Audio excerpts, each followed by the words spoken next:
Bonsoir tout le monde, comment vous Bonjour allez? comme tout le monde.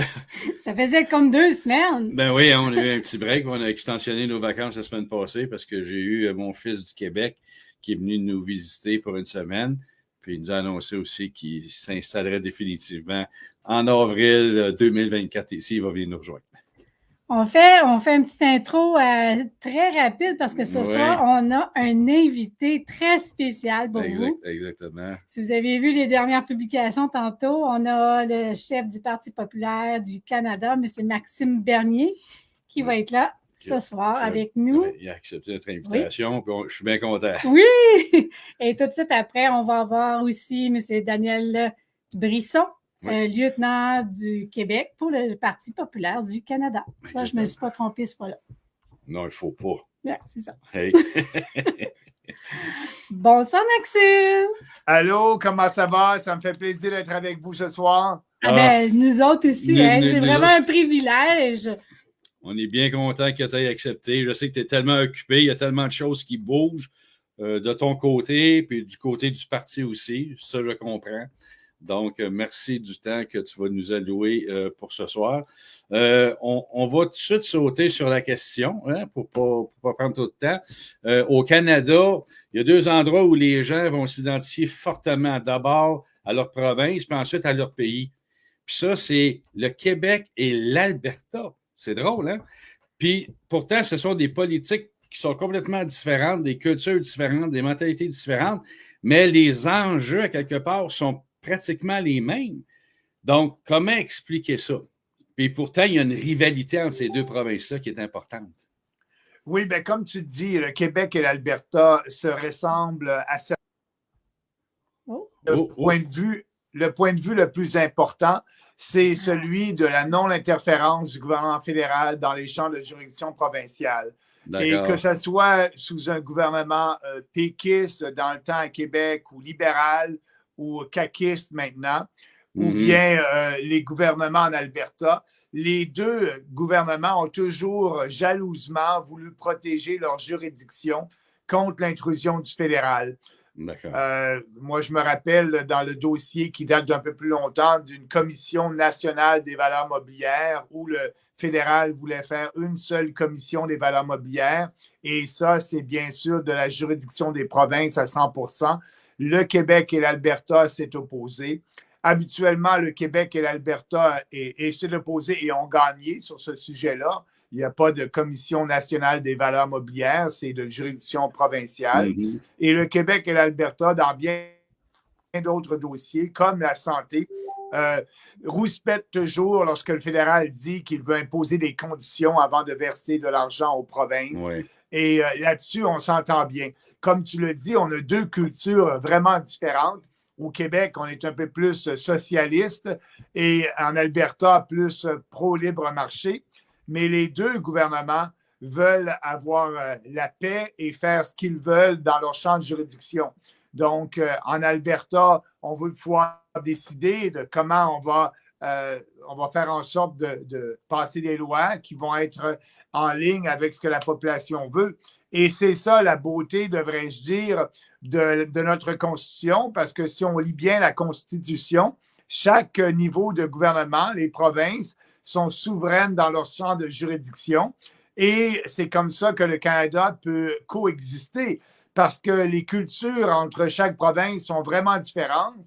Le Québec francophone, l'Alberta anglophone, le Québec avec nos politiques des différents gouvernements plus socialistes, l'Alberta plus libre marché, mais aussi, je regarde la culture du Nouveau-Brunswick, qui n'est pas la même culture que la Colombie-Britannique. Donc, le Canada est formé de provinces fortes qui ont des cultures différentes. Et lorsqu'on permet l'épanouissement de ces cultures-là, il n'y a pas de chicane au Canada, il n'y a pas de crise constitutionnelle.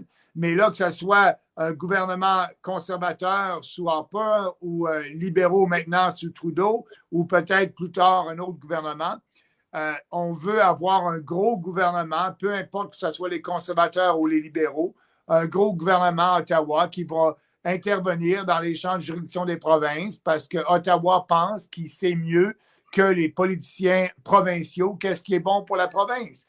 Et Exactement. c'est là que le Québec et l'Ontario se rejoignent, demander toujours plus d'autonomie, comme c'est le cas dans la Constitution, pour finalement demander le respect de la Constitution par le gouvernement fédéral. Mais dernièrement, Maxime, toi, tu es au courant, c'est certain, il y a plusieurs provinces qui sont un peu laissées comme dans le brouillard. Le bill C-69, qui a été maintenant emmené à la Cour supérieure, mais qui a été pris en main par la première ministre Danielle Smith ici en Alberta, emmené ça en Cour suprême pour casser cette loi-là qui empêchait finalement les provinces, l'ensemble de toutes les provinces du Canada, OK, j'ai pas lu au complet ce que c'était, mais au niveau des ressources naturelles et puis d'être indépendant puis de la façon qu'on exploite nos ressources naturelles, le gouvernement fédéral avait mis une loi en place là, pour s'initier là-dedans et commencer à mettre la bisbée. Mais pourquoi que c'est seulement l'Alberta qui a dit « Wow, ça ne marchera pas de même, on part en guerre, puis on va la gagner, cette guerre-là. » Ça a sorti il y a 2 jours. La décision de la Cour suprême a confirmé l'inconstitutionnalité du projet de loi destructeur du gouvernement fédéral, qui était le projet C-69. Donc, mais pourtant, au Québec, quand j'en parle à des gens, ils n'en parlent pas au Québec. Là. Personne n'est au courant de ce qui s'est passé, puis ça part de l'Ouest. Oui, absolument, l'Alberta. Et il y a d'autres provinces qui ont suivi l'Alberta. Je ne me rappelle plus lesquelles, mais l'Alberta est un leader là-dedans pour contester ce projet de loi-là jusqu'à la Cour suprême du Canada, comme tu viens de le dire. Et surprenant, une agréable surprise, la Cour suprême a dit au fédéral, vous réglementez un domaine qui est de juridiction provinciale parce que le fédéral, dans ce projet de loi-là, a imposé des normes environnementales et aussi, il y avait un test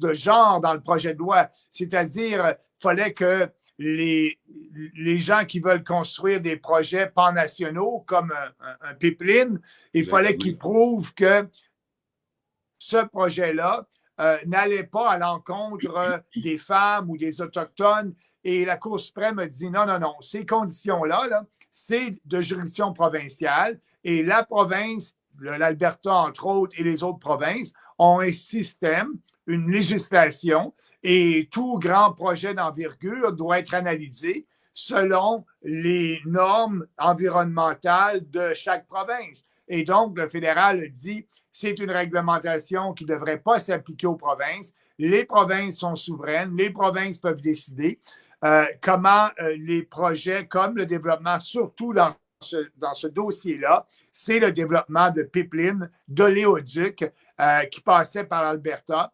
Et le fédéral a dit par une majorité de juges de la Cour suprême, une majorité de juges, écoutez, le fédéral, vous n'avez pas à vous introduire, votre loi, elle est inconstitutionnelle et c'est les provinces qui sont maîtres d'œuvre dans ce genre de projet-là. Et c'est pour ça que Danielle Smith a célébré cette victoire-là et elle a bien fait, c'est grâce à elle. Et là, bien, ça va certainement aider le développement de projets d'envergure, oléoducs d'envergure au Canada et en Alberta, parce que le fédéral mettait des bâtons dans les roues avec ce projet de loi-là contre les promoteurs qui voulaient développer finalement les oléoducs à travers le pays. Justement, moi, j'ai œuvré dans le domaine du pétrole pendant la première année qu'on est arrivé ici.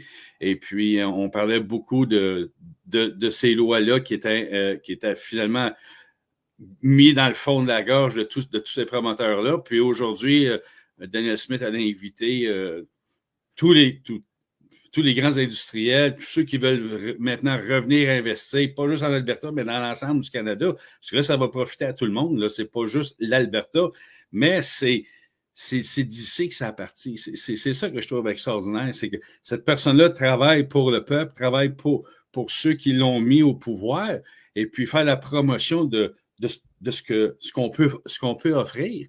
Donc, c'est vraiment fantastique. En tout cas, nous en tant qu'Albertains maintenant, on suit ça de très près. Il y a beaucoup d'autres choses aussi qui s'en viennent ici dans la province. Mais pourtant, ça pourrait être pareil dans toutes les autres provinces du Canada, puis être un pays super prospère, puis super riche, puis tout le monde pourrait en profiter. Oui, absolument. La richesse économique qui est créée par l'industrie pétrolière et gazifère, elle bénéficie à l'ensemble des Canadiens. Et on se retrouve aujourd'hui en crise économique, endettement excessif, que ce soit des provinces, que ce soit du fédéral, même les individus sont très endettés. Le fédéral devrait se contenter de baisser ses taxes, baisser ses impôts, faire des coupures que les politiciens de l'establishment ne veulent pas en parler parce qu'ils veulent acheter une clientèle politique, acheter des votes avec de l'argent qu'ils n'ont pas en créant des déficits. Et en bout de compte, on sait qu'un déficit, c'est toujours des taxes futures. Il n'y a pas de free lunch, ça n'existe pas. Il y a toujours un coût à quelque chose. Et là, bien, on paye pour les dépenses folles que le gouvernement fédéral a faites avec l'appui des conservateurs au fédéral pour lors de l'hystérie COVID et tous les programmes, le déficit, on le paie avec la taxe d'inflation qui est présente parce que l'inflation, c'est une taxe. Le fédéral, au lieu de vous dire « je vais prendre votre argent dans vos poches et je vais vous taxer », il dit aux Canadiens « gardez votre argent dans vos poches, mais vous n'allez pas être capable d'acheter le même nombre de biens et de services avec votre dollar parce que votre dollar va être dévalué. Vous allez vous appauvrir, votre niveau de vie va baisser et c'est ce qui arrive actuellement. Donc, il faut promouvoir le développement de la richesse et si on veut garder ces programmes sociaux-là qu'on a à travers le pays et ce projet de loi que le fédéral avait mis de l'avant était, bon, moi j'ai toujours dit que c'était inconstitutionnel, la Cour suprême vient de le confirmer, mais en plus d'être inconstitutionnel, ce projet-là nuisait grandement au développement économique et effectivement a fait en sorte que plusieurs, comme tu l'as dit tout à l'heure, plusieurs investisseurs étrangers ont dit, écoutez, ça ne sert à rien d'investir au Canada, on ne verra pas le jour où notre projet va pouvoir démarrer. Il y a tellement d'étapes, il y a tellement de barreaux qu'on nous met dans les roues que ça ne vaut pas la peine de dépenser tout cet argent-là. Et là, Danielle Smith, elle fait une campagne au Canada, mais aussi un peu à l'international en disant à tout le monde, l'Alberta est ouverte pour faire affaire, venez ici, vous allez être capable d'investir et tout le monde va être gagnant. Oui, puis ça a fait de volte-face à ce qui allait bientôt se présenter ici. Le gouvernement fédéral, dont Trudeau et compagnie, voulait que l'Alberta abandonne le gaz, parce que nous, on utilise le gaz naturel pour nous chauffer. Et puis là, depuis un bout de temps, sur tous les billboards, les journaux, en anglais, on marque « Est-ce que vous voulez tomber dans le noir à moins 30 puis être capable de chauffer? » Parce que Trudeau, il veut qu'on y aille sur des énergies vertes. Le gouvernement, cet été, il l'a essayé. OK? Mais ça, les journaux n'en parleront pas. Ils l'ont essayé. Et puis, ils ont dit, OK, on va passer sur l'éolienne parce qu'on a le système. On va passer sur les panneaux solaires. Oui, on va tout converger ce qu'on a de besoin vers ces unités-là. Puis quand il y a eu 2-3 jours de chaleur, puis le monde a commencé à passer les airs climatisés, tout a planté. Dans toute la province, tout a planté. Après ça, on nous a demandé de réduire notre consommation pour que les compagnies électriques puissent faire le changement pour retourner vers le gaz naturel et le pétrole pour nous suffire en électricité. Donc, imagine-toi donc faire ça l'hiver ici en Alberta. Ça serait le chaos total. Mais le plan 2035 ne peut pas fonctionner. Là. C'est incroyable. On va continuer à utiliser le pétrole. On n'abandonnera pas le pétrole. On va s'arranger pour réduire les émissions. Puis c'est ce que Danielle Smith a dit. Absolument. Et comme les gens le savent, c'est le gros bon sens. L'énergie éolienne, lorsqu'il n'y a pas de vent, il n'y a pas d'énergie. L'énergie solaire, lorsqu'il n'y a pas de soleil, il n'y a pas d'énergie. Ce n'est pas fiable et c'est pour ça que la demande de gaz naturel, de pétrole est en croissance, pas seulement au Canada, mais partout à travers la planète, sur toute la planète. Et les écologistes radicaux tentent de nous dire que ça va être la fin du pétrole.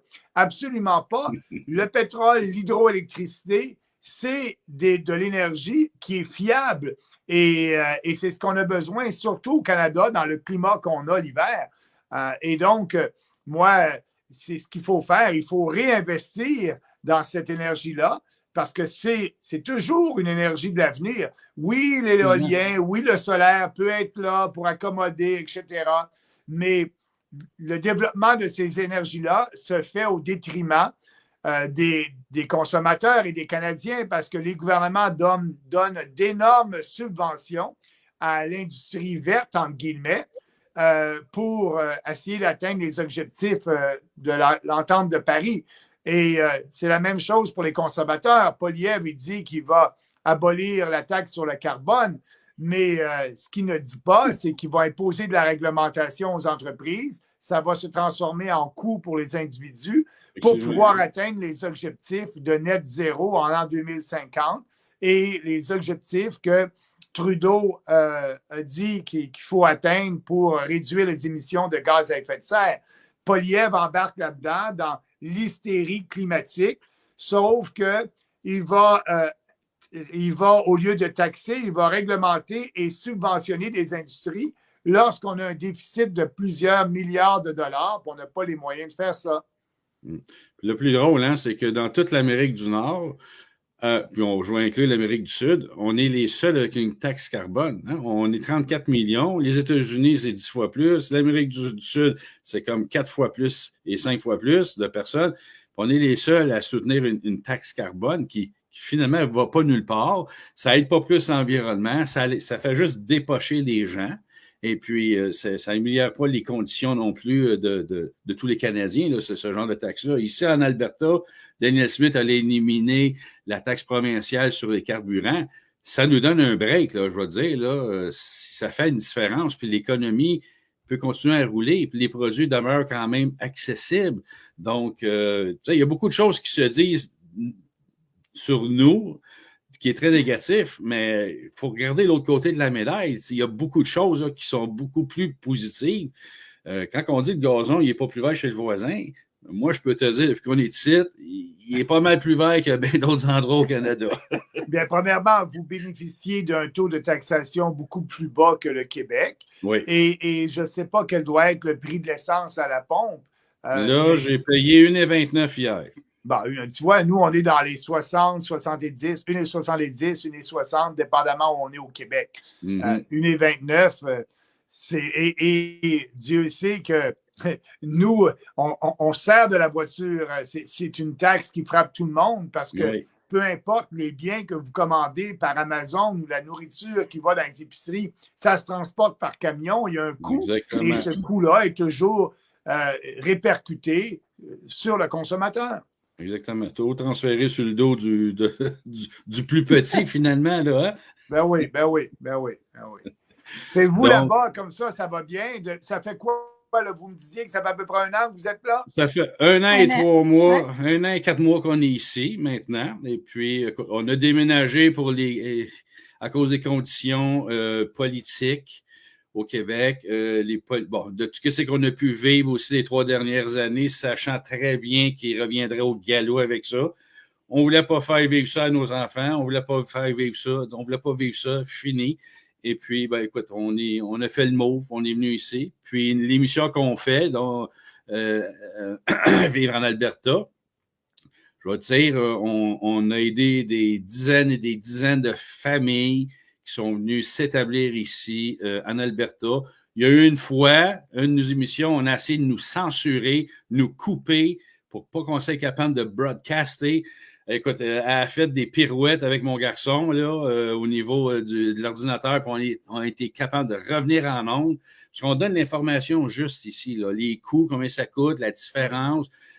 Le monde n'est pas parfait, Maxime, mais ici, je vais dire, il y a beaucoup de choses qui sont très avantageuses pour tous et chacun. Donc, comme un matin, on a reçu une nouvelle une femme qui est arrivée du Québec. Elle est venue déjeuner un matin, puis ici, puis elle est partie à Fort McMurray, elle a de l'ouvrage qui l'attend là-bas. Donc, il y a de l'ouvrage pour tout le monde ici. Là. C'est incroyable la quantité d'emplois qu'il y a ici. Puis, depuis le début de l'année, il y a 180 quelques mille personnes qui ont déménagé jusqu'à présent. Puis on parle là-dedans de plus de 30 000 Québécois. Là, c'est du monde. Puis Daniel Smith, elle vient de changer les lois pour permettre l'accessibilité aux nouveaux médecins et aux nouvelles infirmières de venir ici. Puis que ça soit plus facile qu'ils puissent venir pratiquer.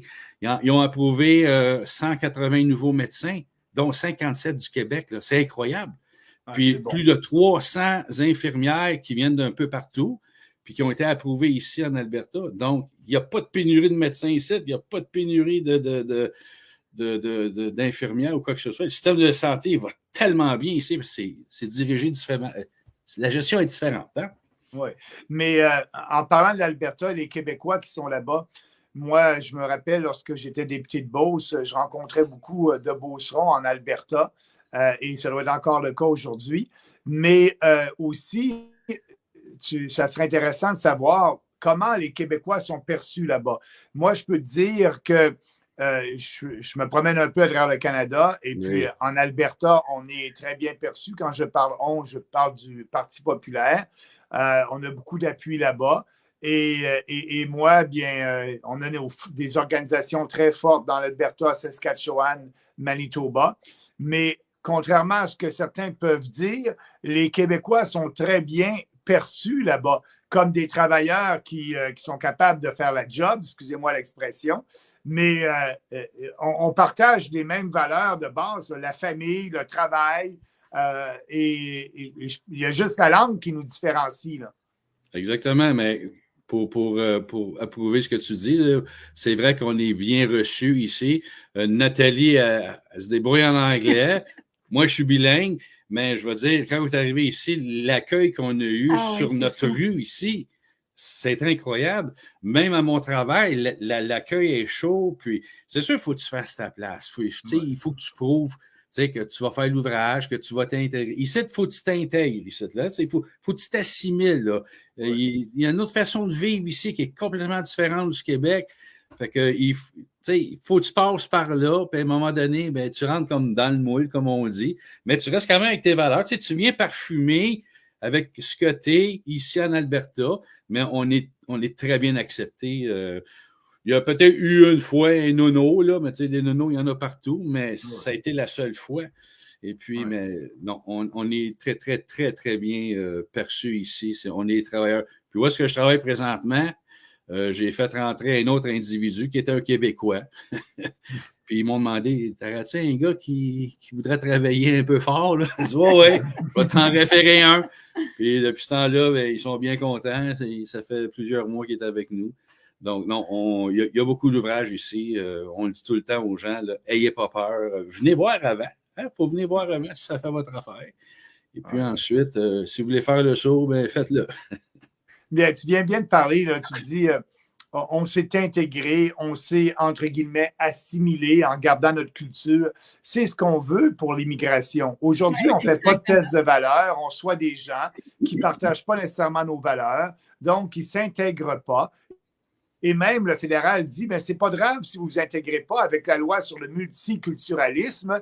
Vous pouvez garder toutes vos valeurs, vous pouvez garder votre culture du pays que vous avez quitté. Mais non, lorsque tu quittes un pays, c'est une décision difficile que tu prends. Tu quittes un pays pour un nouveau monde, entre guillemets. Et oui, tu peux garder certaines de ta saveur, de tes valeurs, mais aussi, il faut que tu puisses, tes valeurs qui soient qui coordonnent, qui soient dans la même lignée que les valeurs de ton pays qui t'accueille. Et c'est pour ça que l'immigration, on dit, bien, il faut un test de valeur, il faut abolir la loi sur le multiculturalisme, il faut avoir des gens ici qui partagent nos valeurs, il faut en avoir moins pour en prendre soin, comme déjà dit M. Legault, qui n'a jamais fait, by the way, il a augmenté l'immigration au Québec. Mais c'est pour ça qu'on se bat. Et donc, vous démontrez que, regarde, on s'en va en Alberta, on fait comme les Albertains, mais c'est ça, quand les gens viennent au Canada, on veut qu'ils fassent comme les Canadiens et non pas qui apportent avec eux leur débat politique de leur ancien pays. Exactement. Puis ici, en Alberta, comment je peux dire ça, l'infantilisation des citoyens, ça n'a pas eu lieu ici. Les gens ils se prennent en main, les gens sont responsables. Et puis, l'État n'a pas de grandes tentacules là, sur la vie au quotidien de tous les gens. Donc, moi, je peux te dire que quand il y a quelqu'un qui arrive d'ailleurs, OK, pas du Canada, mais d'ailleurs, puis qui vient s'installer ici, bien, c'est sûr que s'il s'attend que ce soit comme au Québec, il risque d'être déçu. Puis beaucoup de ces gens-là quittent parce qu'ils s'attendaient que ça soit comme le Québec. Hein? On infantilise, on prend soin, on prend par la main. Ici, c'est complètement différent.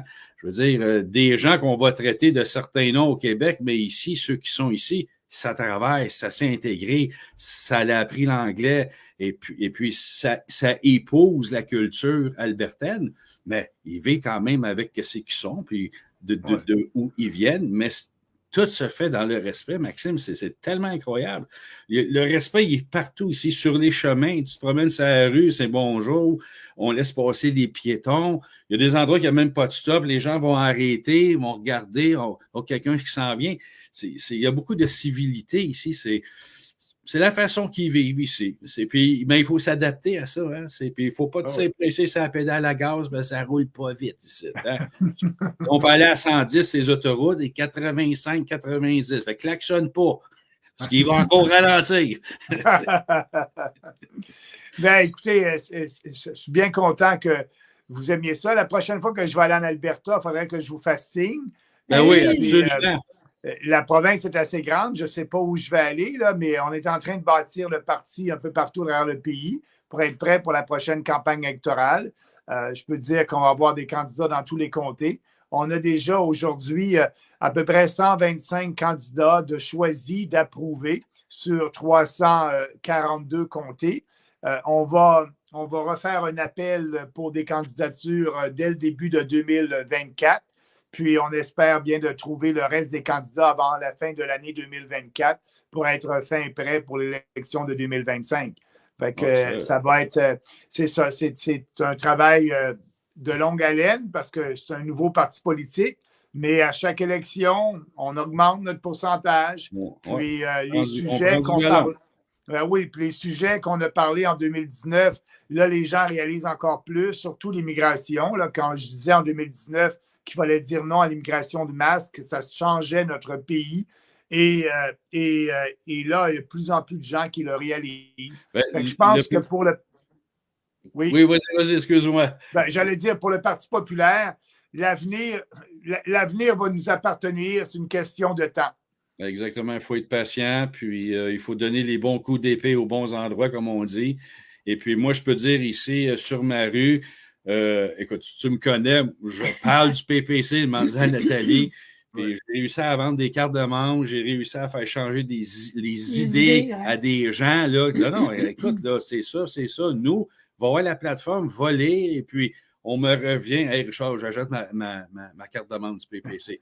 Tu sais, il y a beaucoup d'éducation à faire hein, en politique. Hein? Les gens ne s'intéressent pas foncièrement à la politique comme telle, mais quand on prend le temps d'expliquer, puis on leur explique les échanges entre les partis, des fois, ça fait sonner des cloches, puis les gens réalisent, bon, mais coudonc, je pense que tu as raison. Tu sais.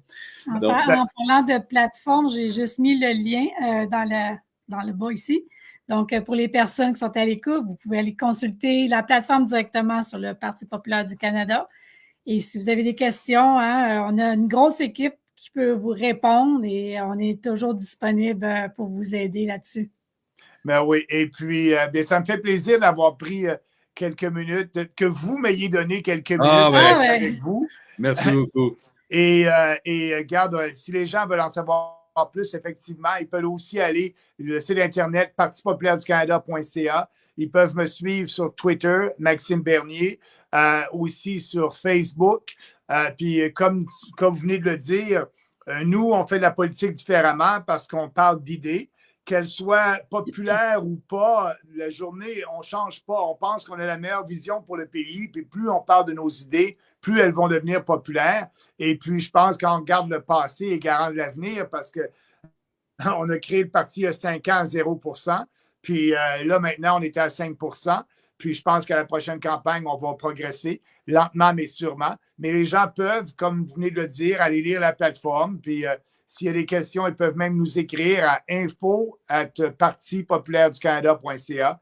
Puis on va leur répondre. Mais là-dessus, je suis bien content qu'on ait eu quelques moments pour se parler. Je dois vous laisser. Merci. Puis je vais vous souhaiter une belle émission. Merci beaucoup à toi. Là. Merci d'être venu. À la prochaine, Maxime. À la prochaine. Bye-bye. Bye-bye. Merci.